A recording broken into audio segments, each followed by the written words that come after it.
14 vuoden reissu on startannut käyntiin ja äsken tultiin Jalasjärven ohitteella on parinkymmentä kilometriä Seinäjoesta vielä ja tästä suunnataan Kilpisjärvelle ja sieltä helikopterilla sitten tonne Kiirunan ja Kilpisjärven väliin Kiirunan erämaa. Pirkanmaan jängäkoirat kokoontuu jälleen vakiomiehistölle. Lauantai-aamuna lähtee helikopteri tunturiin ja sit tulee hakeen toisesta paikasta pois. Noin 40 kilometriä on varmaan suurin piirtein se välimatka, mitä pitää siinä viikon aikana taittaa. 6 yötä on aikaa mennä ja tämmönen reissu on edessä.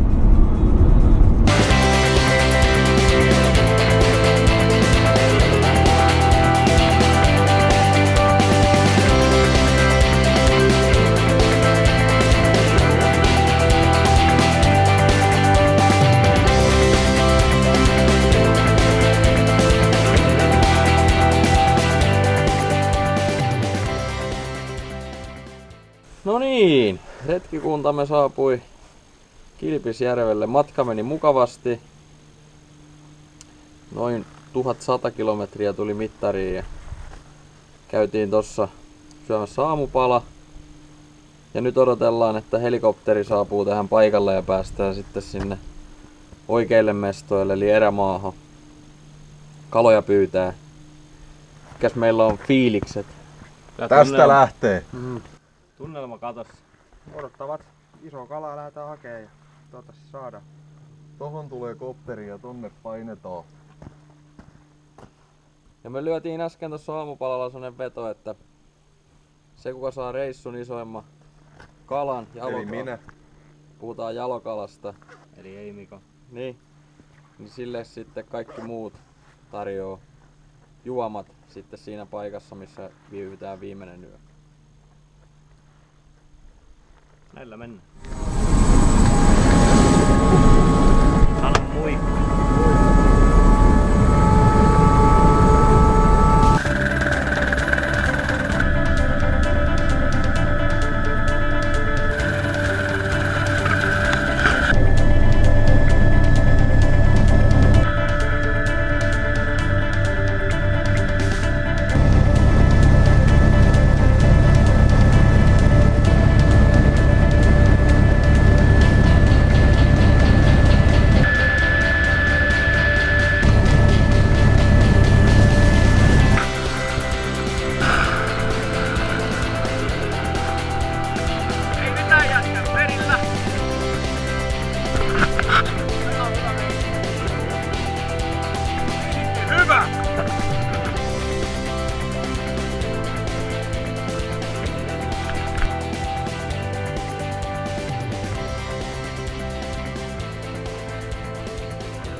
Kalaa näyttäisi olevan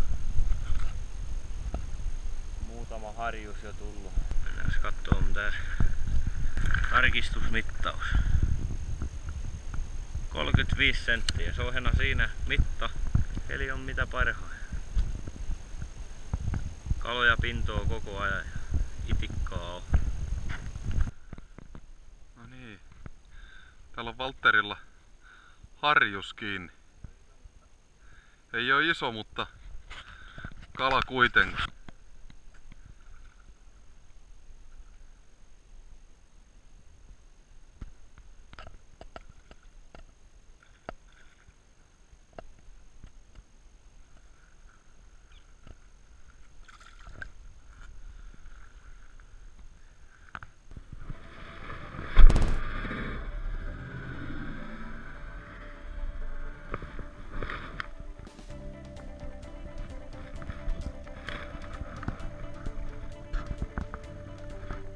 Onko? Mullakin on.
Joo, tää on harju.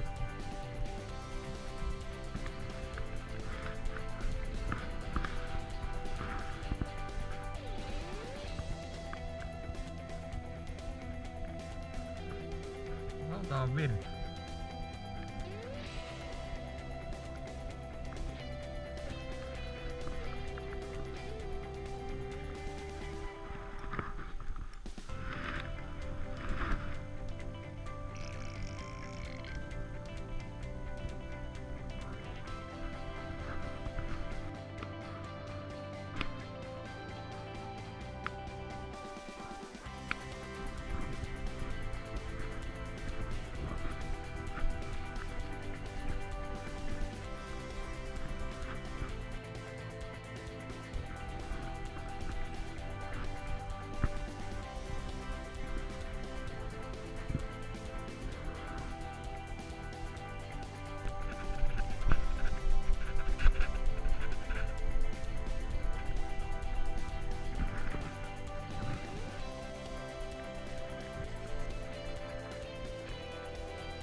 No niin, saatu päivä Kiirunan erämaassa hienosti aloitettua ja päivä kääntynyt jo alkuillan puolelle ja kalastusta päästy kokeilemaan. Harjuksia on tullut nyt aika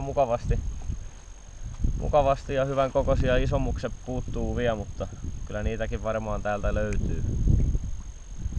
Tarkoitus olisi nyt vähän tässä leirillä kuluttaa aikaa ja lähtee illemmalla vielä tonne Jokisuulle kattoon, olisiko siellä kalaa tarjolla. Minkämoisia ja jos vaikka sattuisi taimenen saamaan. Ei ole kyllä niistä merkkejä vielä. Isoja haukiakin oli tossa muutama kiinni, mutta onnesta säilyi kuvat hyvin. Irtos kumminkin sitten sieltä hauen suusta, ettei vienyt vieheitä. Ja keli on paras mahdollinen. Kauheasti ei ole vielä nukuttu. Tai mä. Ei tänne ole tultu nukkuu vai mitä? Joo.